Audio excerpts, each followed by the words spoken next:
আধুনিক স্থাপত্যশৈলী, অভ্যন্তরীণ সাজসজ্জা, বৈচিত্র্যময় খাবারসহ নানা কারণে জনপ্রিয় হোটেল ইন্টারকন্টিনেন্টাল। দীর্ঘ সংস্কারের পর আবারও ব্যবসা পরিচালনা শুরু হয় 2018 সালের শেষের দিকে, যার অন্যতম দায়িত্বে সরকারি প্রতিষ্ঠান বাংলাদেশ সার্ভিসেস লিমিটেড BSL। 2005 থেকে 2009 সাল পর্যন্ত রেস্তোরাঁ সেবার ভ্যাট ও সম্পূরক শুল্ক বাবদ প্রায় 19 কোটি টাকা ফাঁকি দেয় হোটেলটি, যা উঠে আসে এনবিআরের বৃহৎ করদাতা ইউনিট LTU এর অনুসন্ধানে। দীর্ঘ এক যুগ আদালতে মামলা চলার পর 2022 সালে রায় যায় এনবিআরের পক্ষে। 15 কার্যদিবসের মধ্যে ওই টাকা পরিশোধের নোটিশ দেয়া হলেও 4 বছর পেরিয়ে গেলেও তা আদায় করতে পারেনি এনবিআর। গত মাসে বকেয়া আদায়ে প্রতিষ্ঠানটির ব্যাংক হিসাব জব্দ করলে 3 কোটি টাকা পরিশোধ করে হোটেলটি। পরে 3 কিস্তিতে এই অর্থ পরিশোধের সুযোগ দেয়া হলেও তা নিয়ে গড়িমসি করে BSL।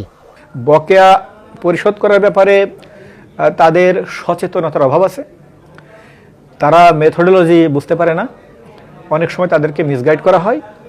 আর এই বকেয়া যে মওকুফ করা যায় না, কোনো কর্তৃপক্ষের মওকুফ করার অথরিটি নাই, সেটা তারা জানে না এবং তারা অ্যাওয়ার না। তারা সমস্ত এক্সপেন্স করতেছে, কিন্তু এই বকেয়াটার দিকে তাদের কোনো নজর নেই। এমন বাস্তবতায় রাজস্ব আদায়ের চাপে বাধ্য হয়ে আবারও হোটেলটির ব্যাংক হিসাব জব্দের সিদ্ধান্ত নিয়েছে LTU। একই সাথে কিস্তি সুবিধা বাতিলের কথা বলা হয় এনবিআর পক্ষ থেকে।